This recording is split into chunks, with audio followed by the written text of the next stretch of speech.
You are collecting victories that feel hollow the moment you achieve them. Not because the victories are small, not because you chose wrong, but because you have trained your brain to treat completion as erasure. You finished the project, you got the promotion, you hit the milestone you obsessed over for months, and within 48 hours, the accomplishment feels like it happened to someone else. You are already hunting for the next thing, not because you are ambitious, but because standing still in success feels like suffocation. This is not a motivation problem. This is a meaning architecture problem. You have built a life where the only moment that feels real is the moment before achievement.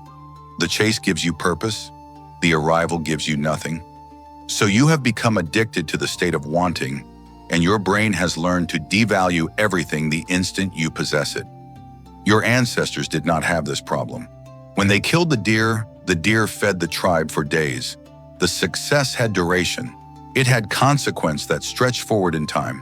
But you operate in an environment where achievement is digital. You close the laptop and the victory disappears. No one remembers it, including you. You thought the solution was bigger goals. It isn't. Bigger goals do not create more meaning. They create more emptiness at higher altitudes. You will climb higher, win bigger, and feel exactly the same void, just with better credentials. The problem is not the size of your ambition. The problem is that you have systematized the destruction of meaning itself. Here is what you do. You set a goal. You work toward it. You achieve it. And then, instead of inhabiting the success, instead of letting it become part of your identity, you immediately categorize it as done and exile it to the past. Your brain treats it the way you treat a finished Netflix series. Watched, completed, no longer relevant. You do this because you have confused motion with purpose. Somewhere you learn that stopping means stagnation, that rest means regression, that if you are not climbing, you are falling. So you turned life into a treadmill where the speed increases, but the destination never arrives. And now you are trapped in a system where meaning cannot survive, because meaning requires duration and you allow nothing to last. This is the first principle. Meaning is not created by achievement. It is created by integration. Integration means allowing the victory to change you, not just acknowledging it happened, but letting it reshape your identity, your daily life, your understanding of who you are. Most people experience success as an event, a moment, a notification. Then they return to exactly who they were before, except now with a vague sense of disappointment that the event did not transform them. It could not transform you. You did not let it inside. You celebrated for an evening, then went back to the same thoughts, the same routines, the same internal narrative. The achievement was external. You kept it external, so it died external. If you want something to feel meaningful, you must give it residence in your life. You must change your behavior because of it. You must let it alter what you do at 3 p.m. on a random Tuesday. You got the promotion? Good. Now the question is not what's next. The question is, who does this make me? Do you dress differently now? Do you speak with more authority? Do you take up more space in meetings? Do you set different boundaries? Or did you just update your email signature and continue performing the exact same psychological identity you had before? If nothing changed, the promotion meant nothing. This is why people feel empty after weddings, after graduations, after book deals and product launches, and everything they thought would finally make them feel different. They thought the event would do the work of transformation. It will not. You must take the event and build it into your operating system, or it remains a screenshot you scroll past. This is the second principle. Your brain assigns meaning based on duration, not intensity.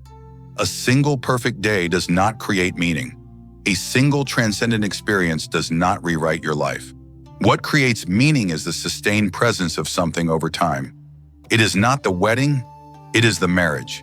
It is not the first day you open the business, it is the 4,000 days after. You keep chasing peak experiences, thinking they will finally make you feel like your life matters. They will not. Peak experiences are magnificent, but they are metabolized and excreted within 72 hours. Then you are back to your baseline, hunting for the next peak. Wondering why the last one did not save you. Because peaks do not create meaning. Plateaus create meaning, the boring middle, the unremarkable continuation, the part where nothing dramatic happens, but you keep showing up anyway. That is where life becomes yours. That is where identity solidifies. But you have been taught to despise the plateau. You have been taught that if it is not exciting, it is not worth doing. So you abandon everything the moment it stops giving you dopamine. You quit the relationship when it becomes routine. You quit the business when the novelty fades. You quit the practice when it stops feeling like progress. And then you wonder why nothing feels meaningful. Because you have refused to stay anywhere long enough for meaning to take root. Meaning grows in consistency, not in variation. Your brain does not assign significance to what spikes. It assigns significance to what repeats. This is neuroscience. The basal ganglia does not care about your highlight reel.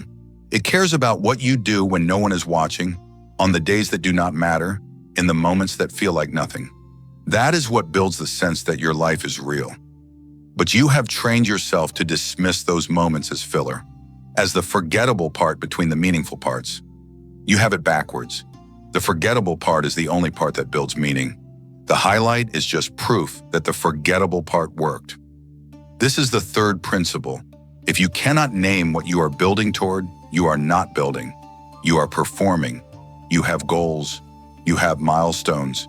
But if someone asked you what life you are constructing with those goals, you would not have an answer. You would list achievements, accomplishments, validations, but not a life. Most people are not building a life. They are building a resume that no one will read. They collect credentials, experiences, wins, all in service of some vague future moment when it will all add up to something. It will not add up. Accumulation does not create meaning. Architecture creates meaning. Ask yourself this: when you achieve the next thing, what will be different about your daily existence?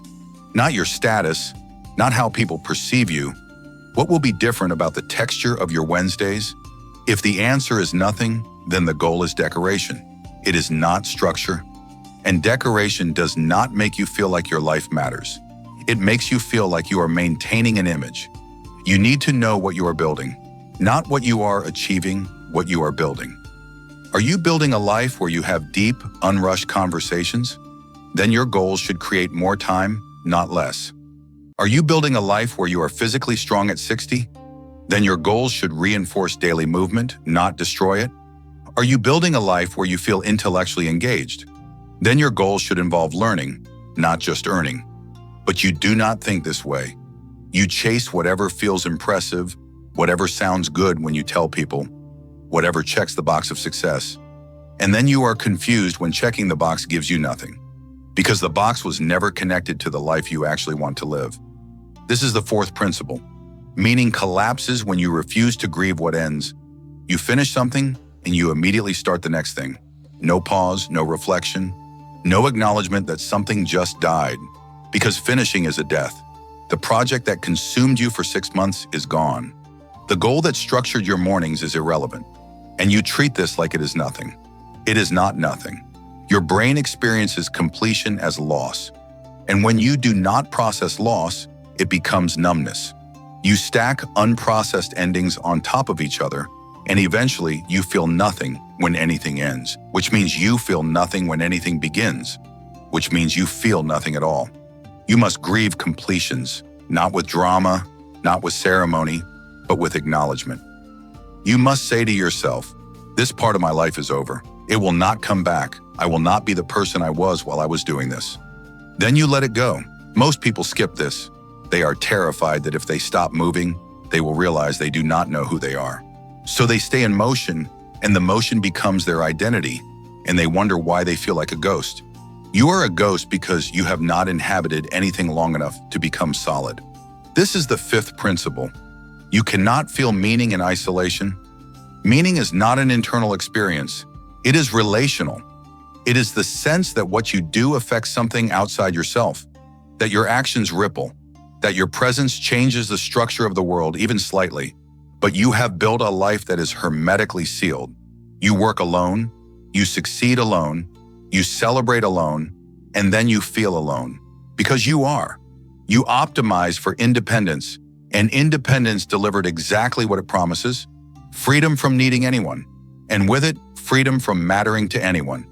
Your victories are private, so they feel fake. No one sees you do the work. No one witnesses the discipline. No one is changed by your success. So your brain categorizes it as irrelevant, because in evolutionary terms, it is irrelevant. Your ancestors survived through tribe, through mutual dependence, through being woven into the lives of others so tightly that their absence would create a hole.